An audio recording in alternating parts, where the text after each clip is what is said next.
will face only half of the Luftwaffe's fighters. The first strike force will hit a massive complex of ball bearing factories at Schweinfurt before looping around and returning to England. Armanini and the second strike force will continue on to a Messerschmitt assembly plant in Regensburg.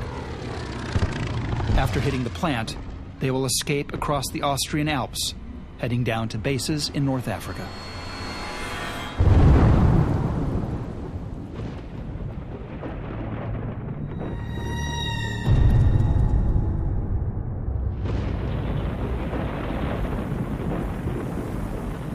We're all suited up and ready to go, but the damn mist is so thick we can't even see the end of the runway. There's no way we can take off in this soup. We'll be all smashed up as soon as we get into the air. At Thorpe Abbotts, Armanini and the Regensburg group wait on the tarmac. A heavy English mist makes takeoff impossible.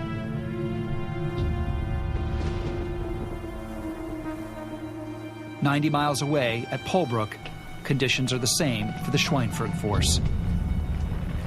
Both groups are ordered to delay their departure.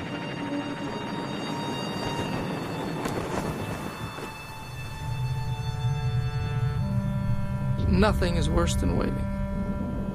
Sitting around with nothing but thoughts running through your head, worrying about what might happen. Hell, I'd rather just get it over with.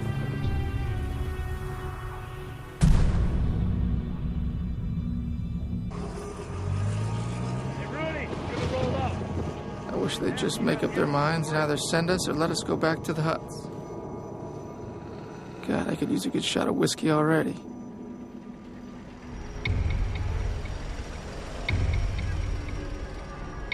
As the Regensburg and Schweinfurt forces wait on the runways, it is uncertain when the heavy fog will lift and provide a window long enough to launch all of the 376 bombers.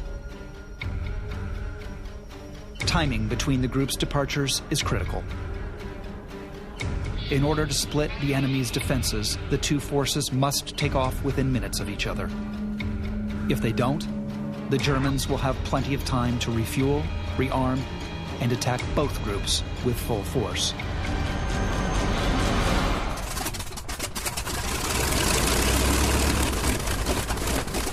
After more than 2 hours of delays, air commanders are forced to make a decision. They must send the Regensburg group now. Otherwise, it won't make it to North Africa before dark, and almost none of their pilots are experienced in nighttime landings.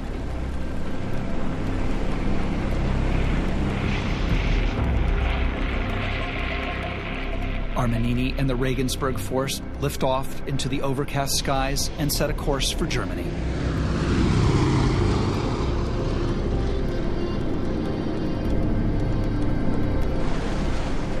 As they break through the cloud cover and head over the English Channel, they don't know that the Schweinfurt group is still being held on the runway.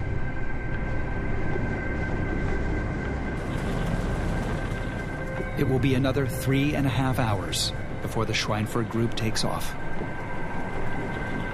By the time they depart, the dual raid is already doomed. The critical timing has been compromised.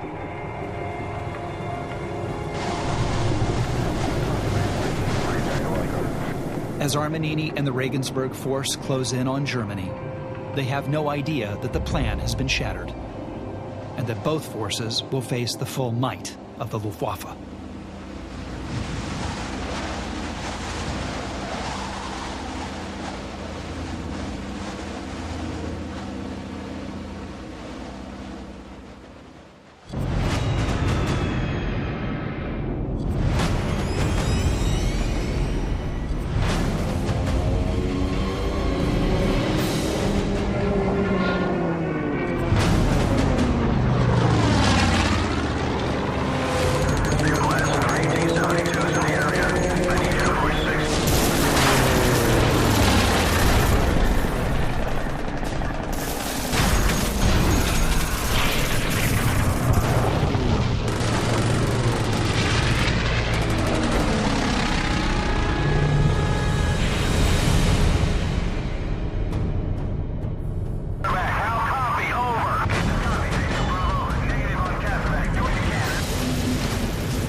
7.5 hours after departing from England, the Schweinfurt leg of the dual raid is limping back to base.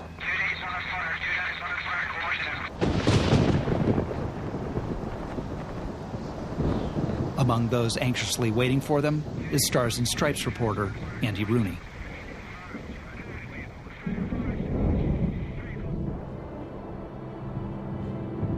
I'll be damned. Here they come. We can see tiny specks heading our way.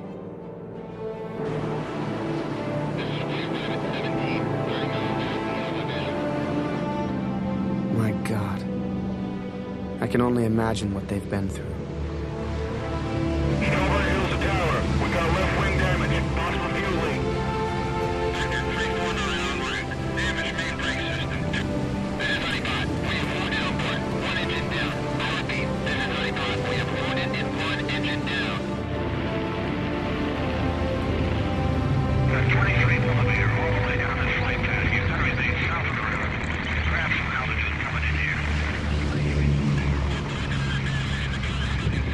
Frantic calls are coming in from the pilot of 1B-17.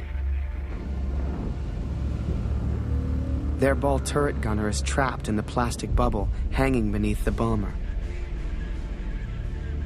The gears that rotate the ball and enable him to climb out and back up into the aircraft have been hit and are jammed.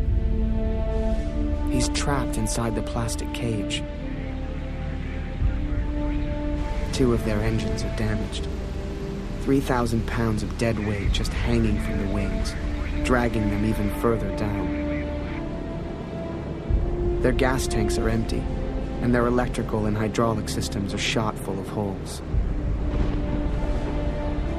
Without the electrical system, they can't bring the wheels down. If they make it at all, they'll have to crash land, belly first.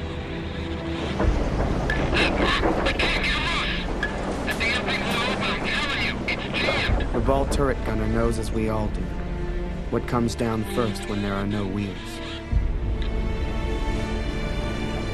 He will be crushed between the concrete of the runway and the belly of the bomber. And there is nothing any of us can do about it.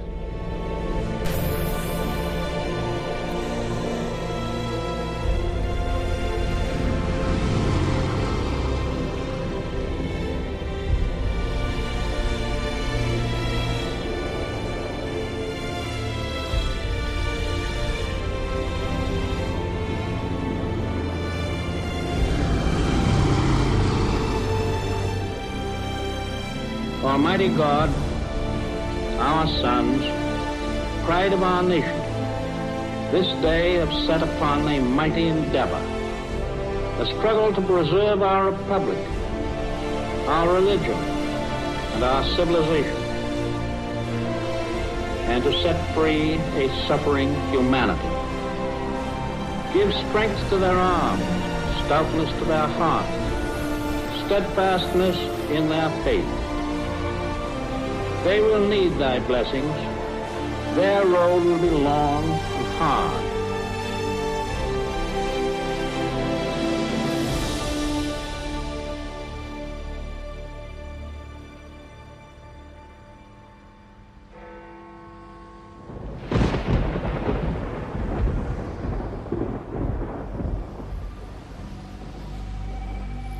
I returned to London, shaken, and unable to write the most dramatic, most gruesome, the most heart-wrenching story I had ever witnessed. Some reporter.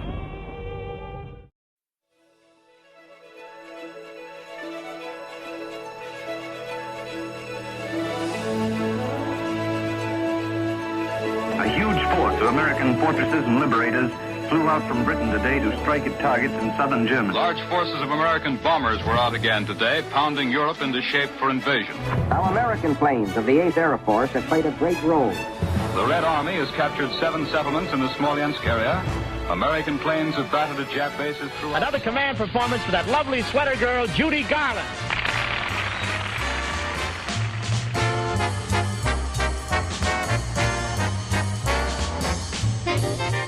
sounds of the news reports, this war might be over before I even get into it. According to this article called "I Saw Regensburg Destroyed," the 8th Air Force over in England just knocked out 30% of Germany's fighter production by hitting one city. Damn, that is a heck of a lot. It sounds like we might be training for nothing. Although right now, all we're really doing is just kind of killing time.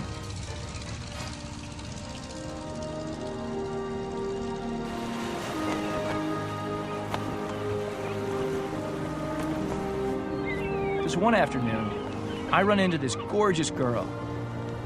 Her name is Dorothy. She is just a doll to be around.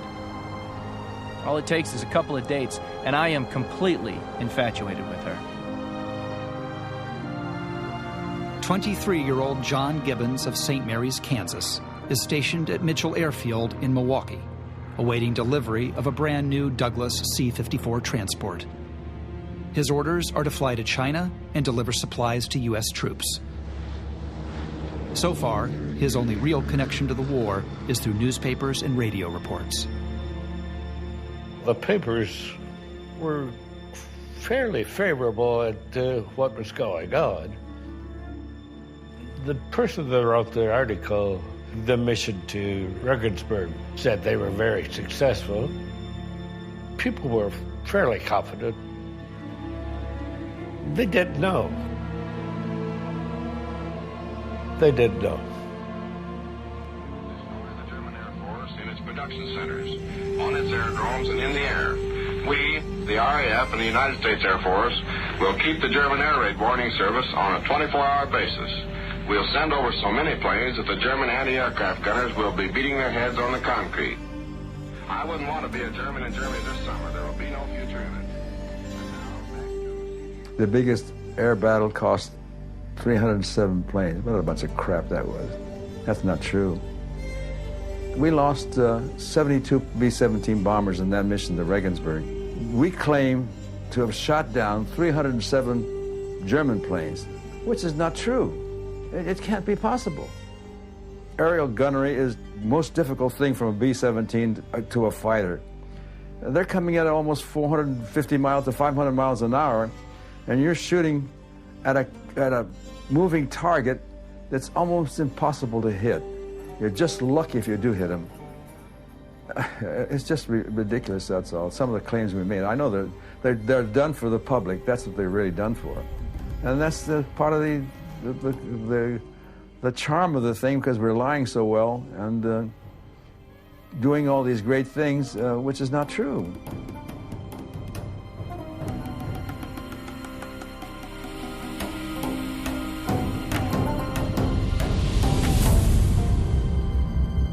The truth is that the only victory of the Regensburg-Schweinfurt mission is had by the 8th Air Force Public Relations Office, which falsely reports that the targets have been wiped off the map.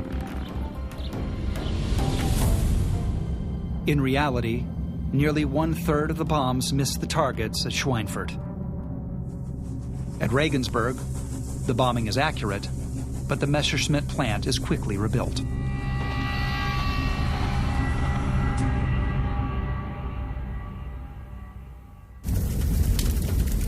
Also underreported are the horrific losses sustained by American crews. When Joe Armanini returns to